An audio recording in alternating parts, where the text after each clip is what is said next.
पुनः आप सबों को प्रभु यीशु मसीह के प्रिय और मधुर नाम से मैं नमस्कार प्रेषित करता हूँ। परमेश्वर पिता को धन्यवाद देते हैं कि परमेश्वर हमें अपने वचन पर मनन करने का और उनकी इच्छा को जानने का अवसर प्रदान करता है। एक बार एक कलीसिया में पासबान जो है उन्होंने देखा कि कलीसिया में लोगों के बीच में संबंध उतने अच्छे नहीं हैं और लोग एक दूसरे से कोई कोई नाराज भी रहते हैं। तो उन्होंने उस बात को ध्यान में रखते हुए नेक्स्ट संडे एक संदेश दिया जो कि प्रेम और क्षमा पर आधारित था और लोगों को बहुत अच्छा लगा वो संदेश।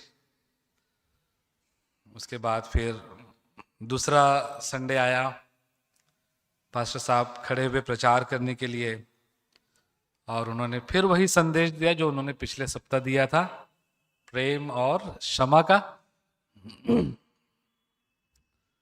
तो लोग सोचने लगे शायद पास्टर साहब भूल गए होंगे पिछले सप्ताह ये संदेश दिए थे, कोई बात नहीं। तीसरा संडे आया, फिर पास्टर साहब खड़े हुए और फिर वही संदेश दिया उन्होंने जो संदेश उन्होंने 2 सप्ताह पहले दिया था। अब लोगों का सब्र जो है वो धीरे धीरे जवाब देने लगा और अब बोले कि पास्टर साहब से पूछना ही पड़ेगा कि एक ही संदेश क्यों दे रहे हैं, और कोई संदेश तैयार नहीं करते हैं क्या। लेकिन किसी की इतनी हिम्मत नहीं थी कि पास्टर को कोई बोले। शायद ऐसे ही मेरे बारे में कुछ लोग सोचते होंगे, बोल नहीं पाते होंगे, भले ही बुरा लगता होगा। चौथा संडे आया, चौथे संडे को भी पास्टर साहब ने वही संदेश दिया, लेकिन फिर भी व्यक्तिगत रूप से बोलने की किसी को हिम्मत नहीं हुई। और इससे पहले कि 5वां संडे आए, पास्टर साहब ने पंचायत की बैठक रखी। अब लोगों ने बोला अब तो हम पास्टर साहब को पंचायत में पूछेंगे कि पास्टर साहब आप एक ही संदेश क्यों दे रहे हैं, और कोई संदेश आप तैयार नहीं किए हैं क्या। और पंचायत की बैठक हुई, बहुत सारे विषयों पर चर्चा भी। फिर पास्टर साहब आखिरी में पूछते हैं और कोई विषय किसी के पास है तो हम चर्चा कर सकते हैं। तो एक भाई ने हाथ उठाया, बोला पास्टर साहब एक मेरा प्रश्न है। तो पास्टर साहब बोले हाँ बोलिए। हम लोग देख रहे हैं कि आप 1 महीने से वही संदेश दे रहे हैं, हर सप्ताह वही संदेश, आप और दूसरे संदेश तैयार नहीं करते हैं क्या। तो पास्टर साहब ने बोला आपको मालूम है मुझे तनख्वाह किस बात की मिलती है।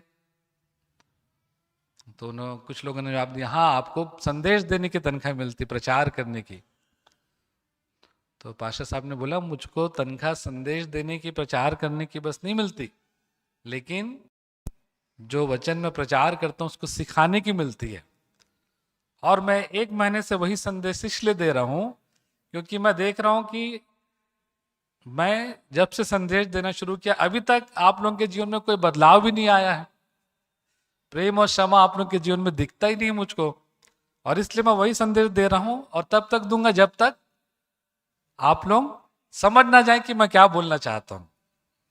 तो कई बार ऐसा होता है कि हम लोग को अपने संदेश को रिपीट करना पड़ता है, और कई बार ऐसा हो भी सकता है कि हम भूल जाते हैं कि पहले क्या संदेश में दे चुका हूं करके।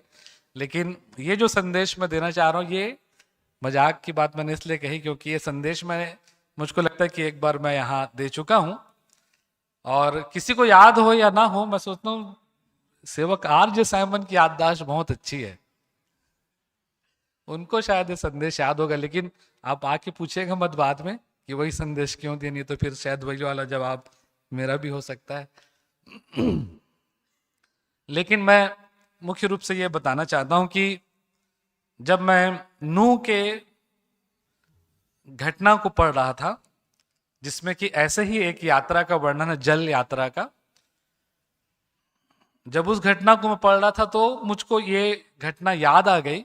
और फिर मैं उस घटना को जो पौलुस की यात्रा के रूप में बताई गई है प्रेरितों के काम उसके 27 अध्याय में पढ़ने लगा, तो मुझको याद आया कि कुछ संदेश या कुछ बातें मैंने इससे सीखी थी और कुछ और बातें मुझको इसमें समझ में आई, और मुझको प्रेरणा मिली कि मैं इस संदेश को आपके मध्य में रखूं।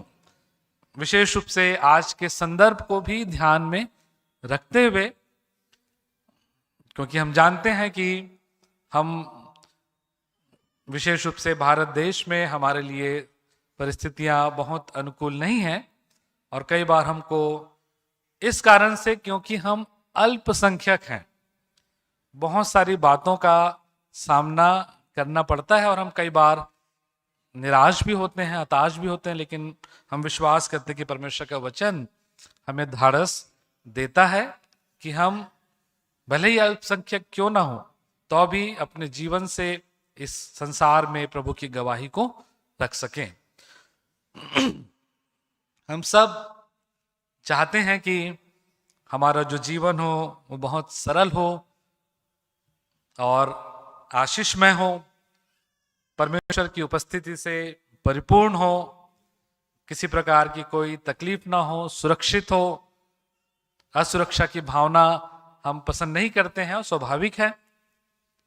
लेकिन ये जो चित्र है ऐसे जीवन का, विशेष रूप से अब इस संसार में करना हमारे लिए सार्थक नहीं होगा।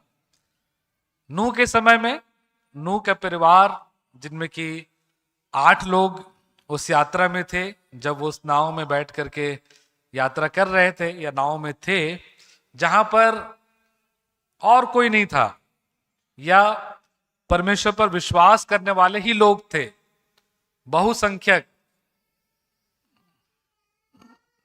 और परमेश्वर उनके साथ था, परमेश्वर की सुरक्षा उनके साथ थी, कोई उनका विरोध करने वाला नहीं था। सब चीजें उनके लिए प्रबंध पहले से की गई थी, कारण से उनके जीवन में कोई बहुत ज्यादा चिंता करने की बात नहीं थी। लेकिन ये जो दूसरी यात्रा, जिसमें कि माफ करेंगे, जिसमें कि पौलुस यात्रा कर रहा है रोम जाने के लिए, इस यात्रा में एक अलग प्रकार का चित्र हमको दिखाई देता है, जहां पर कि मसीही लोग जो हैं वो अल्पसंख्यक हैं, उनकी सुरक्षा की कोई गारंटी नहीं है, उनकी आवाज को लोग तिरस्कार कर रहे हैं। बहुत सारी चुनौतियां इस अध्याय में हमको दिखाई देती हैं, विशेष रूप से मसीहियों के जीवन में जो इस जल यात्रा को कर रहे हैं। जैसा कि हम जानते हैं, यदि आप इसके पृष्ठभूमि को देखें तो इफिसुस के नगर से जो हुल्लड़ हुआ था, जिसके कारण से पौलुस और उसके मित्रों को कैदी बना लिया गया था, उनका मुकदमा चलता रहा, न्याय उनका हो नहीं पाया था। और जब पौलुस ने देखा कि मेरा न्याय ठीक से नहीं हो रहा है, तो उसने दुहाई लगाई कि मुझे कैसर के सामने लेकर के जाओ, कैसर के सामने मेरा न्याय होना चाहिए। और जब उसने कैसर की दुहाई दी, तो इटली और रोम, जहां पर कि कैसर का निवास स्थान था, वहां पर ले जाने के लिए ये यात्रा जो है वो प्रारंभ की गई। इस यात्रा में, जल यात्रा में मुख्य रूप से यदि आप देखें तो बताया गया है कि 276 लोग थे। 37 पद में लिखा है, हम सब मिलकर जहाज पर 276 लोग यात्रा कर रहे थे। और इसमें केवल 3 ही लोगों का वर्णन हमको मिलता है, या ऐसा लगता है कि केवल 3 ही लोग जो थे वो मसीही थे।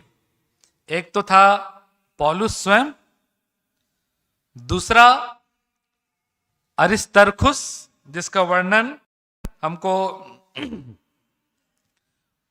दूसरे पद में मिलता है, अद्रमत्यूम के एक जहाज पर जो आसिया के किनारे की जगहों में जाने पर था, चढ़कर हमने उसे खोल दिया, और अरिस्तर्खुस नामक थिस्सलुनीके का एक मकिदुनी हमारे साथ था। ये जो अरिस्तर्खुस था, ये पौलुस का साथी था उसके प्रचार यात्रा में, और जिसका वर्णन हमको प्रेरितों के काम उसके 19 अध्याय और उसके 29 पद में मिलता है, जहां पर इनको कैदी बनाया गया था, जहां लिखा हुआ है, और सारे नगर में बड़ा कोलाहल मच गया और लोगों ने मकिदुनिया वासी गयुस और अरिस्तर्खुस को, जो पौलुस के संगी यात्री थे, पकड़ लिया और एक साथ रंगशाला में दौड़ गए। यहां पर दो लोगों का नाम आया है, गयुस और अरिस्तर्खुस।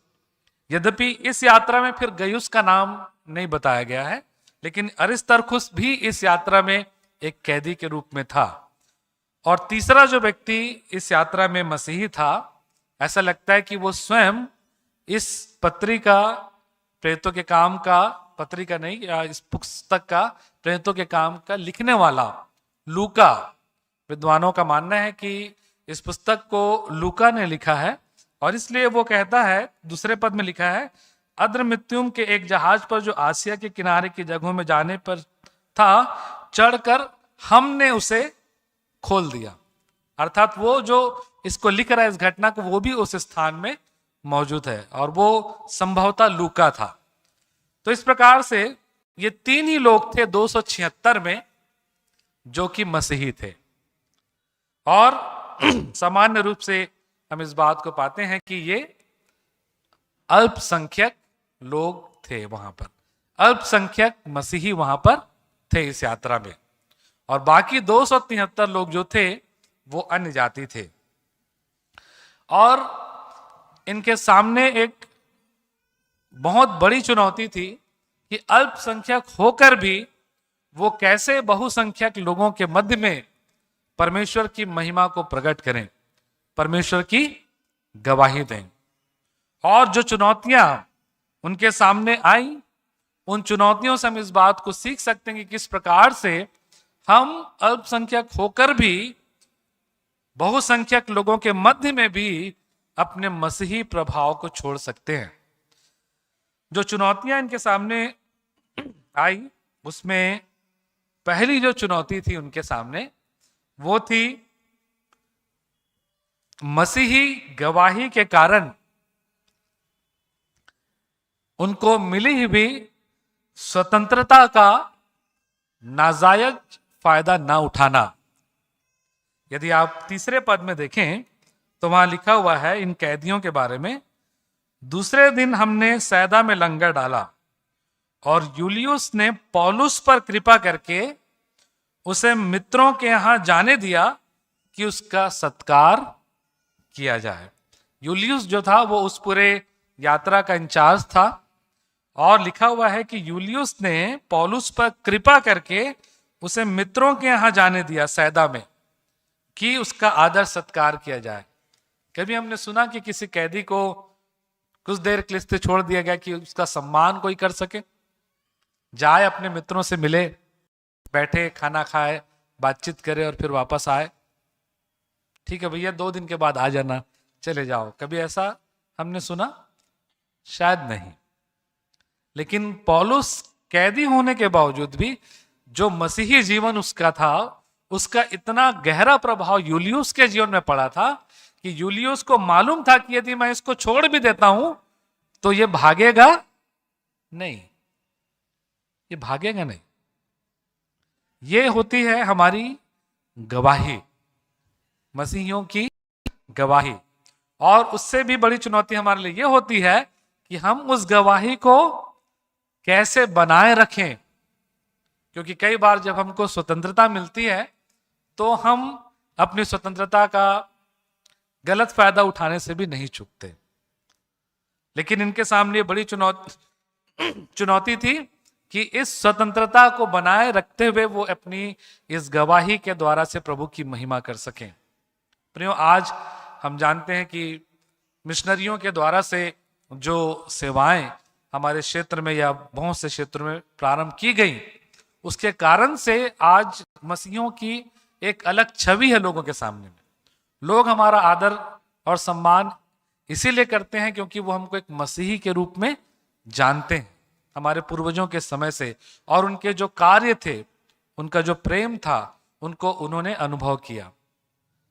लेकिन कई बार ऐसा भी होता है कि हम अपने उस स्वतंत्रता का जो हमको मसीही होने के कारण से मिलती है, सही तरीके से उसका उपयोग नहीं कर पाते। हम लोग अपनी स्वतंत्रता का सही इस्तेमाल नहीं कर पाते और अपनी स्वतंत्रता का नाजायज फायदा भी हम लोग कई बार उठाने लगते हैं। इस कारण से भी हमारे मसीहियों में जो मसीहियों के प्रति जो विरोध या सताव बोलना चाहिए, कई बार इस कारण से भी होता है क्योंकि हम अपनी स्वतंत्रता का सही इस्तेमाल नहीं करते। तो ये चुनौती इनके सामने भी थी और प्रियो, इन्होंने इस चुनौती में प्रभु की महिमा को प्रकट किया अपने जीवन से।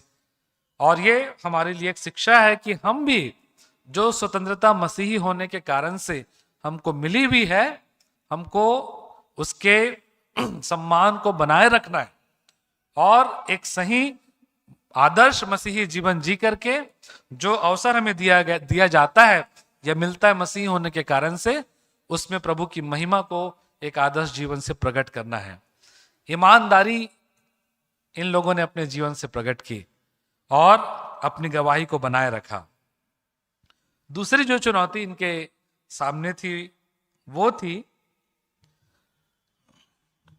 अन्य जातियों को आने वाली विपत्ति से आगाह करना, उनको जानकारी देना कि विपत्ति तुम्हारे जीवन में आने वाली है, यद्यपि वो मसीही नहीं थे।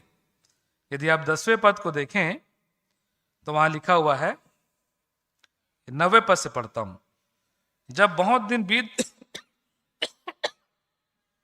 बीत गए और जल यात्रा में जोखिम इसलिए होती थी कि उपवास के दिन अब बीत चुके थे, अतः पौलुस ने उन्हें यह कहकर समझाया, हे सज्जनों, मुझे ऐसा जान पड़ता है कि इस यात्रा में विपत्ति और बहुत हानि न केवल माल और जहाज की वरन हमारे प्राणों की भी होने वाली है। अर्थात हमको इस यात्रा को रोक देना चाहिए कुछ समय के लिए, हमको इस दिशा में आगे नहीं बढ़ना चाहिए क्योंकि ये हम सब के लिए विपत्ति को लेकर के आएगी। हम गलत रास्ते पर हैं, दूसरे शब्दों में यदि बोले। इन्होंने, इनके सामने चुनौती थी कि गैर यहूदियों को या गैर मसीहियों को वो बता सकें कि वो गलत रास्ते पर जा रहे हैं और वो उनके लिए नुकसान का कारण होगी, यद्यपि वो मसीही नहीं थे। और उन्होंने लिखा कि उन्होंने कहकर समझाया, उन्होंने दूसरों की चिंता की कि वो विपत्ति में ना पड़े। और यही चुनौती हमारे सामने भी कई बार रहती है प्रियो, कि जो लोग हमारे साथ गलत व्यवहार करते हैं या हमारे प्रति गलत दृष्टिकोण रखते हैं, ऐसे लोगों को भी यदि हम देखें कि वो सही रास्ते पर नहीं जा रहे हैं तो हम उनको समझाएं कि वो उनके जीवन में विपत्ति और समस्या को लेकर के आ सकती है। कई बार हम अपने स्वार्थ के कारण से या अपने मन में कड़वाहट के कारण से ऐसा नहीं कर पाते हैं और मसीही गवाही को नहीं पाते हैं। तो ये चुनौती इनके सामने भी थी जिसको इन्होंने परमेश्वर की महिमा के लिए लोगों को समझाते हुए अपनी गवाही को रखा। तीसरी जो चुनौती इनके सामने थी वो थी कि जब इन्होंने लोगों की भलाई चाही, लोगों को विपत्ति से बचाना चाहा, उसके बावजूद इनकी बात सुनी नहीं गई। और ऐसी परिस्थिति में जब हमारी बात कोई सुनना नहीं चाहता या जब हम किसी को कुछ समझाना चाहते हैं, लोग उसको उल्टा लेते हैं। इनके सामने चुनौती थी कि वो अपने आप को शांत रखें। यदि आप 10वें पद में देखें तो वहां लिखा हुआ है, 11वें पद में माफ करेंगे, लिखा है परंतु, जब उन्होंने समझाया तो लिखा हुआ है, परंतु सूबेदार ने पौलुस की बातों से कप्तान और जहाज के स्वामी की बातों को बढ़कर माना। अधिकारियों ने इनकी बात नहीं सुनी और ना ही वहां के लोगों ने, कोई इनकी बात सुनने के या उनको महत्व देना नहीं चाहता था। क्या होता है जब हमारी बात लोग नहीं सुनते, जब अपनी अच्छी योजनाओं को जो दूसरों की भलाई की है उनके सामने रखते हैं और जब उसको लोग तिरस्कार करते हैं, क्या हम शांत रह पाते हैं या फिर हम उग्र हो जाते हैं, अपने आप को संभाल नहीं पाते हैं? ये चुनौती प्रियो पौलुस और इन दोनों उनके साथियों के मध्य में भी थी, लेकिन हम देखते हैं कि वो शांत रहे। यद्यपि उनकी बात नहीं सुनी गई, लेकिन उन्होंने अपने जीवन में शांत रह करके भी परमेश्वर की शांति की गवाही अपने जीवन से दी। वो चुप हो गए क्योंकि उनकी बात को लोग तिरस्कार कर दिए। चौथी बात जो इनके लिए चुनौती थी वो था कि निराशा में भी, जब संसार के लोग निराशा में पड़े हुए थे, तो उनको वो आशा का संदेश दे सके ऐसे समय में भी जबकि लोग उनकी सुनना नहीं चाहते। यदि आप 20 पद से लेकर के 25 पद तक देखें तो वहां लिखा हुआ है, जब बहुत दिनों तक न सूर्य न तारे दिखाई दिए और बड़ी आंधी चलती रही, तो अंत में हमारे बचने की सारी आशा जाती रही। जब वे बहुत दिन तक भूखे रह चुके तो पौलुस ने उनके बीच में खड़े होकर कहा, हे लोगों, चाहिए था कि तुम मेरी बात मानकर क्रेते से न जहाज खोलते और न विपत्ति आती और न यह हानि उठाते, परंतु अब मैं तुम्हें समझाता हूं कि धाड़स बांधो, क्योंकि तुम में से किसी के प्राण की हानि ना होगी, पर केवल जहाज की।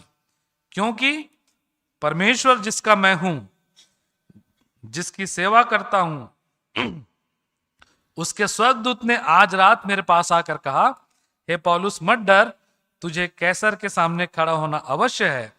देख, परमेश्वर ने सबको जो तेरे साथ यात्रा करते हैं तुझे दिया है।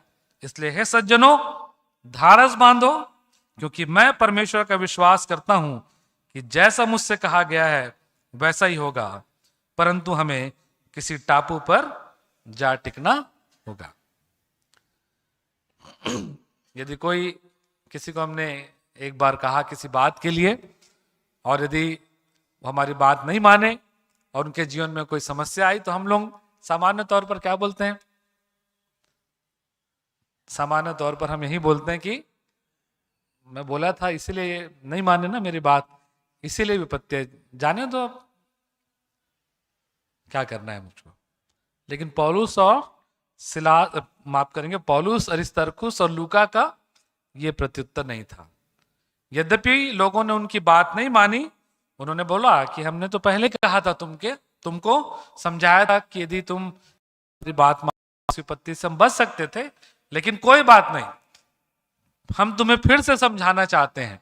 और उन्होंने पुनः अपनी बात रखी, और ये जो संदेश था ये का संदेश था, क्योंकि ये संदेश उन्हें परमेश्वर की ओर से मिला था।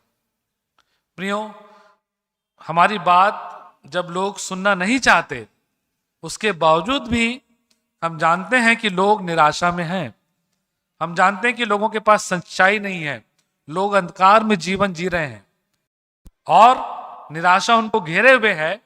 क्या हमारी बात एक बार लोग तिरस्कार कर दें, हम दूसरी बार भी इस आशा के संदेश को जो प्रभु यीशु मसीह में है लोगों तक पहुंचाने का प्रयास कर पाते हैं? प्रयास करते हैं या प्रयास हमने किया है? जो इन लोगों के सामने भी एक चुनौती थी, लेकिन उन्होंने इस चुनौती में ये चुना कि हमारी बात सुनने वाला कोई नहीं है, तो भी हम इस आशा के संदेश को जो परमेश्वर की ओर से हमको मिला है हम लोगों तक पहुंचाएंगे। प्रियो, ये चुनौती जिस प्रकार से पौलुस, लूका और अरिस्तर्खुस के जीवन में थी, हमारे जीवन में भी आज है, और हमें विचार करना कि हम ऐसी स्थिति में किस प्रकार का व्यवहार करते हैं या करना चाहिए। पांचवी बात जो इनके जीवन में जो चुनौती के रूप में हमको दिखाई देती है वो था कि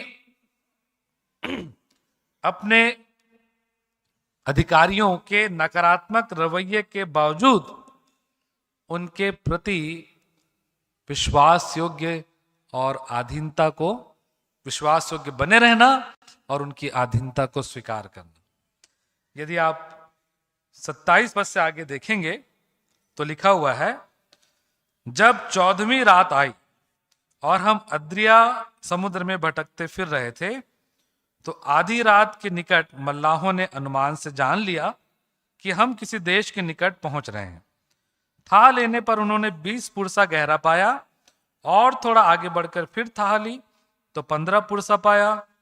तब पथरीली जगहों से टकराने के डर से उन्होंने जहाज की पिछाड़ी 4 लंगर डाले और भोर होने की कामना करते रहे। परंतु जब मल्लाह जहाज पर से भागना चाहते थे, मल्लाहों ने जान लिया कि अब हम लोगों के बचने की कोई आशा नहीं है। तो लिखा है, जब मल्लाह जहाज पर से भागना चाहते थे और गली से लंगर डालने के बहाने डोंगी समुद्र में उतार दी, तो पौलुस ने सूबेदार और सैनिकों से कहा, यदि ये जहाज पर ना रहें तो तुम भी नहीं बच सकते। यदि ये लोग भाग गए तो तुम नहीं बच सकते। किनसे कहा ये? सूबेदार और सैनिकों से, जो उनके अधिकारी थे। और इन अधिकारियों ने पहले पौलुस और उनके दोस्तों का इनकार किया था, जैसा कि हमने पढ़ा 11 पद में।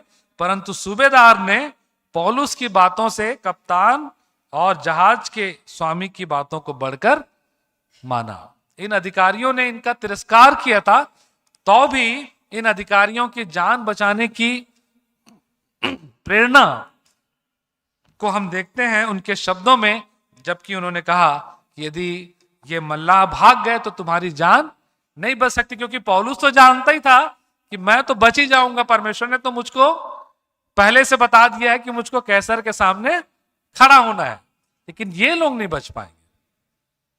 और इसलिए उसने उन अधिकारियों को बताया कि मल्लाह को वो उतरने ना दे पानी में, नहीं तो उनकी जान नहीं बच सकती। अपने अधिकारियों के अधीनता को उस समय भी स्वीकार करना जब उनका रवैया पौलुस और उनके दोस्तों के प्रति नकारात्मक था, या उनकी बात को वो सुनना नहीं चाहते थे, या उसका तिरस्कार उन्होंने किया था। प्रिय, परमेश्वर का वचन कहता है ऐसी चुनौतियां हमारे सामने भी आई होंगी, आती हैं, आती रहेंगी, जब हो सकता है हमारे अधिकारी हमारी बात का को महत्व ना दें। उसके बावजूद भी उनके अधीनता को स्वीकार करते हुए उनकी भलाई चाहना, यह हमारे लिए एक बड़ी चुनौती है। क्योंकि परमेश्वर का वचन कहता है कि हर एक व्यक्ति प्रधान अधिकारियों के अधीन रहे, भलों और नम्रों के ही नहीं, परंतु लिखा है कुटिलों के भी, जो तुम्हारे लिए, तुम्हारे पीठ पीछे तुम्हारे लिए षड्यंत्र रचते हैं, ऐसों की भी अधीनता को, ऐसे अधिकारियों की भी अधीनता को स्वीकार करने की बात परमेश्वर का वचन आपसे और मुझसे कहता है। तो ये चुनौती जो उनके सामने थी, उसमें उनका व्यवहार हम देख सकते हैं। और 7वीं और अंतिम चुनौती जो उनके जीवन में मुझको दिखाई दी जब मैं इस अध्याय को पढ़ रहा था, वो था कि अपने विश्वास को, जो हमारे 125वीं वर्षगांठ का थीम भी था, अपने विश्वास को कर्मों से भी प्रदर्शित करने की चुनौती उनके सामने थी। जो विश्वास वो कर रहे थे कि परमेश्वर उनको बचाएगा, परमेश्वर उनकी यात्रा को सफल करेगा, वो लोगों को समझा रहे थे, लेकिन लोग उसको स्वीकार नहीं कर पा रहे थे। और तब लिखा हुआ, यदि आप देखें 33 पद से आगे, तो लिखा है, जब भोर होने पर था तब पौलुस ने यह कह के सबको भोजन करने के लिए समझाया, आज 14 दिन हुए कि तुम आज देखते देखते भूखे रहे और कुछ भोजन ना किया, इसलिए तुम्हें समझाता हूं कि कुछ खा लो जिससे तुम्हारा बचाव हो, क्योंकि तुम में से किसी के सिर का एक बाल भी ना गिरेगा।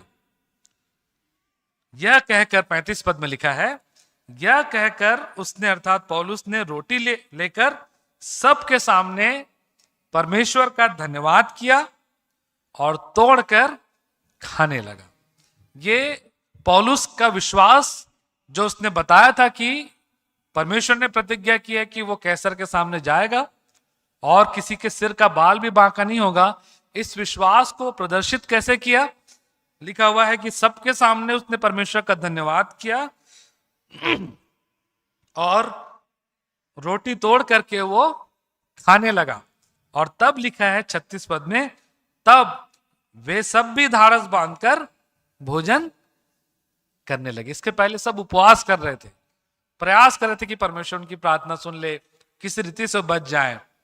लेकिन लिखा है कि जब पौलुस ने अपने विश्वास को अपने कर्मों से दृढ़ाया, इस विश्वास को कि मैं सुरक्षित रहूंगा, हम सब भी और पहुंचेंगे, कैसे? उसने परमेश्वर का धन्यवाद करके लोगों के सामने भोजन किया। और लोगों ने देखा कि इसके जीवन में तो कोई डर है ही नहीं, उनको भी धाड़स मिला। और लिखा है, तब लिखा है, तब वे सब भी धाड़स बांधकर भोजन करने लगे।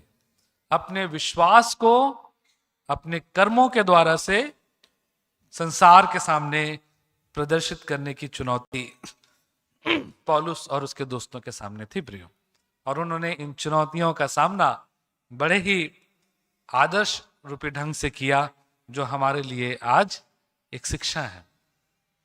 जो 6 बातें या 7 बातें हमने देखी प्रियो, उसमें हम इस बात को देखते हैं कि यद्यपि पौलुस, अरिस्तर्खुस और लूका 276 में केवल 3 ही लोग मसीही थे, बहुत ही कम संख्या में ये लोग थे, उसके बावजूद भी हम देखते हैं अल्पसंख्यक होने के